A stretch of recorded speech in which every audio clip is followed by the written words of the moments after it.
warri Adaamaa Bishooftuu jirtan beektan. Ijoollee meeqatu ijoolleen jajjabduun barnoota dhiisee maaliif barnoota baradhaa?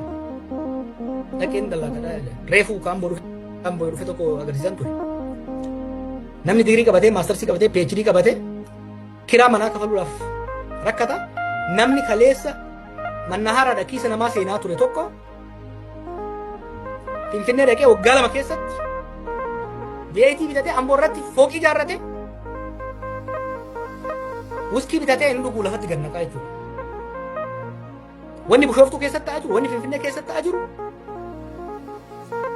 dhaloonni lafaa dhufaa jiru hojjetee baratee guddachuu osoo hin taane saamee ajjeesee guddachuu hawwisaa akka ta'u.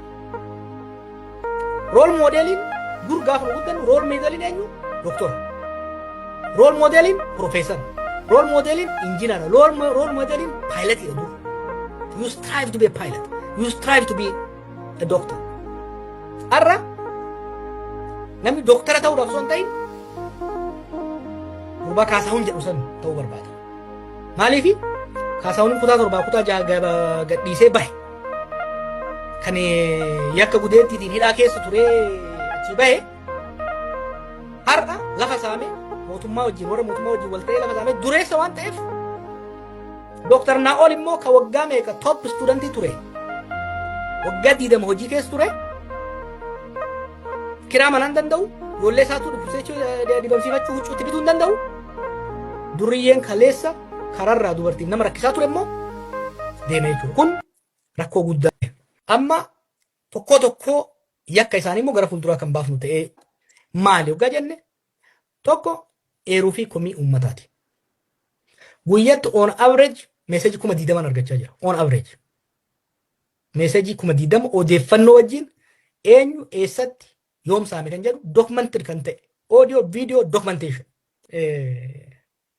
walsaaxiluu eegalaniiru. Story fanii tokko isin hima. Tokkotu naa bilbila. Nama wayii kan ajjeesanii maallaqa irraa fudhatantu jira. Kanani odeeffannoon qabaa jee naa barreessa. Wanni inni barreesse garuu qubeensaa sirrii waan hin turreef naan galle. Kanaafuu WhatsApp fi ergeefitiin naa bilbilii. Mee naa bilbilii wanni ati barreesse naan galle naa bilbilii jedhan. Namni kun maal jaa? Gaafa san nama kana akkanatti ajjeesanii akkasitti ajjeesanii akkanatti du'ee naan jaa. Akka itti himu nama gurraan dhageessu hin ta'in nama ijaan argee ta'uusaa agarsiisa jechuudha. Kanaafin mee dhiifama naa godhiiti hoggaa akkasuma hojjetamu ati maal hojjechaa turte? Ees maal jennaan achiin turee naan jedhe. Maal achii goota jennaan dhaggeeffadha. Hojiifin achi turee jedhe. Hojii maalii jechuun jennaan tarkaanfii fudhachuudhaaf naan jedhe. Amma yeroo kana of qabee rifatee lakki ani garuu ajjeefne qabee ajjabeetiin dhaqee kan ajjeese abalu. Imagine ilma Oromoo tokko ajjeesuun hojiitti hojiifan dhaqe. Kana bifa kanaan kan deemaa wal saaxila bifa kanaan miseensi maafiyaa kanaa hedduu wal saaxiluun informationa sensitive ta'an informationa warri hirmaate qofa beekuu danda'an argannee jirra jechuudha. Waraabbiidhaan sagaleedhaan argachuu dandeenya. Kan namoonni achi turan qofa arguu danda'an bifa adda addaatiin argachuu dandeenye jirra. Kabiraa ragaalee baankii fi mana galmee keessattuu galmee lafaa keessaa bakka adda addaati. Eeruu uummatarraa dhufu waggaa argannu eeruu uummataa san dokumenteedhaan wal bira qabnee waan laalluuf keessattuu warri baankii keessaa nu tumsaa jirtan hedduu galatoomaa hojii ajaa'ibaati kan hojjechaa jirtan jechuudha. Warri mana galmee keessa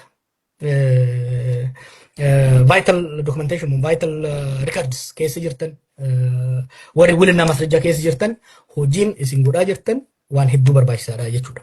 Kabiraa qorannoo dameentika mootummaa keessattuu kan sibiilii ብሔራዊ መረጃና ደህንነት kan jedhamu akkasumas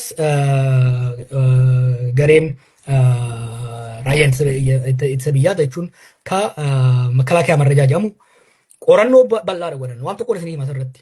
Wanni kun waan dheengadda ambootti waan dhooheef uummanni arge malee warri mootummaa keessa jiru maafiyaan kun mootummaa laaffisaa akka jiru. Ama nageenyaaf tika mootummaa balleessaa akka jiru. Ummata biratti mootummaan fi keessattuu dameen tikaaf dameen waraanaasaa fudhatama akka arganne godhaa akka jiru irra gahanii gareen tokko dhaabbatee qorannaa godhan jechuudha. Har'a miti beeki.